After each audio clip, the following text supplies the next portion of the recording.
National Association of American Copwatch.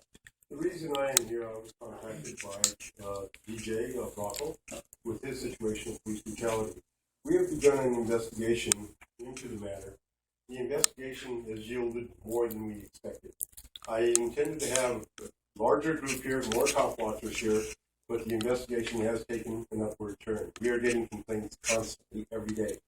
There's things that Officer Williamson has committed that you shouldn't do to anybody.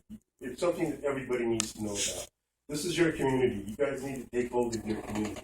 You guys need to know your rights. I'm sure there's a lot of people here that don't know their rights.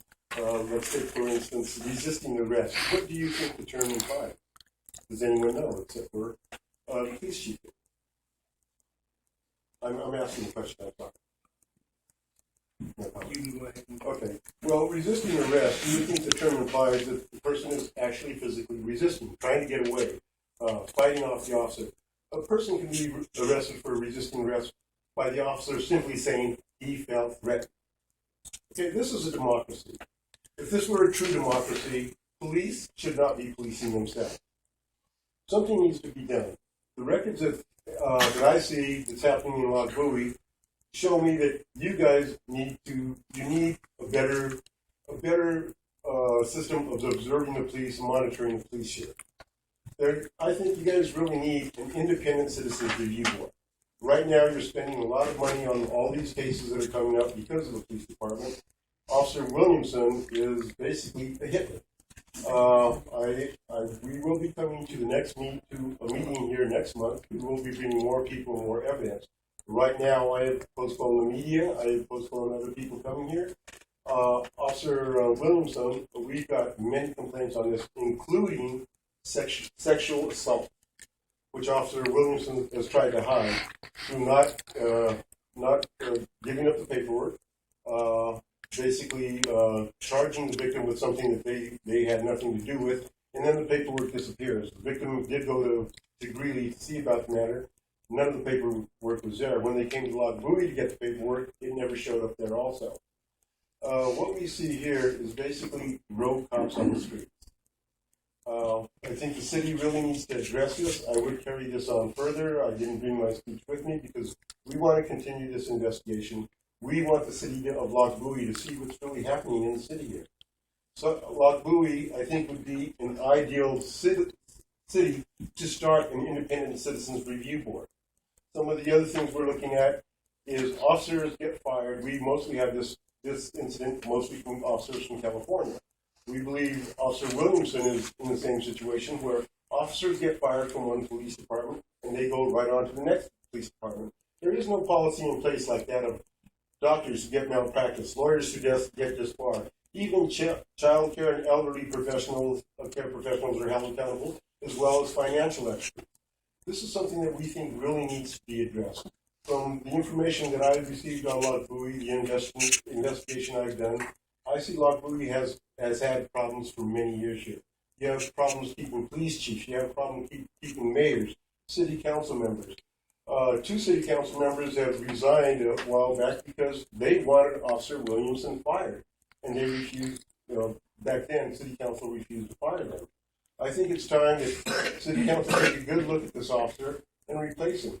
Another thing that has come up is we believe Officer Michael Herdlicka was framed in a situation where they said that he gave ammunition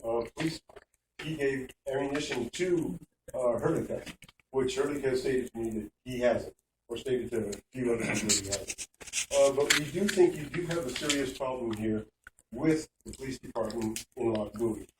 I myself had an incident with the lochbuie Police Department several years ago when I had friends in lochbuie that were taken advantage of by a renter that they rented out to, who turned out to be rather rude and controlling.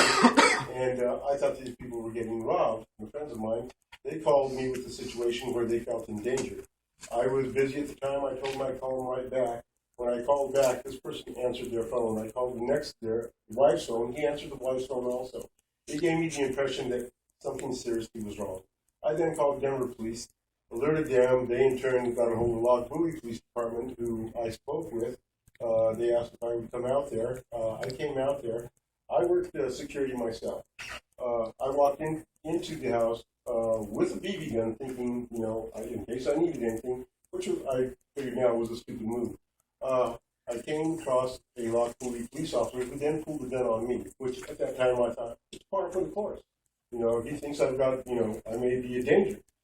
When I filed the police report, the police report says I aimed a gun at this officer, which I did not. I had witnesses. I had witnesses come with me to lochbuie police department to state that. Nothing was done. I got a letter saying that they found no fault with the police officer, that they've done an investigation also. During my tenure as copwatch, we come across this all the time. We come across the police saying, we've done an investigation. If you do an investigation, I was under the impression you talk to everybody involved, the witnesses, the victim, anybody else involved. Every time we come across this, it's always just an investigator looking at the police report. It's never an investigator actually talking to anybody. We need to address this problem. Something really needs to be done. And right now, like I said, I'd like to come back to the next meeting, bring more evidence, and show you guys what's going on. We'd also like to show you the video of DJ getting hit upside the head by Officer Williamson from behind. Now, this was totally uncalled for. I don't care if he was suspected of a murder. You don't treat anybody like that. You're innocent until proven guilty. So there's things here that I think you need to take a look at. I think you need to listen to more of the citizens. The calls that I'm getting are starting to get very interesting. Most of the complaints I'm getting are basically about Williamson himself. I don't think I've met him personally, but I'm getting to feel like I know this man already, even though I haven't met him. So I think that's all I want to say right now, but I would like to come back to the next meeting, or 1 month from now, to present more evidence to you all, and you all can make a decision there what you want to do about this officer. From my understanding, he'll get fired. If he gets fired again, he'll go on to the next police station. I think the citizens of lochbuie deserve better than that. They don't deserve an officer that's been fired that abuses people. So we're looking at bringing an initiative here, probably within the next voting or the following voting, to get an initiative on the ballot that Colorado not hire any police officers that have ever been fired before, because this is an ongoing problem. Police are getting away with everything. If you steal a candy bar at Walmart, you're going to go to jail. But look at what happens with police when they abuse the law. When we got tired of drunks on the street, we got mad, Mothers Against Drunk Driving. When we got tired of criminals committing crime after crime after crime, we came up with the habitual offender law. When we got tired of sex offenders in our neighborhood, we came up with the sexual offender registry. Police officers have taken an oath to protect and serve. When they knowingly, willingly break the law, they should be held twice accountable than what is on the law. And this is something that I think needs to be addressed and needs to be taken care of. And I think lochbuie is a good place to start something like this. From my view of seeing what's going on here, you have a lot of problems here. And I think this would be an ideal city to start something like this. Other cities are taking it into account now. I am only one copwatch group out of Denver right now. There are 3 other copwatch groups out of Denver, one in Aurora, and there is one in Colorado Springs right now also. There are other little groups that are getting started. These groups are all ragtag right now. The copwatch has been growing for the past 10 years. They have all pretty much been ragtag groups, but now they are starting to unite. And I really thank you all for giving me the time to speak. I wish I could speak more. I'm not really a public speaker, but I think this is something that really needs to be taken care of.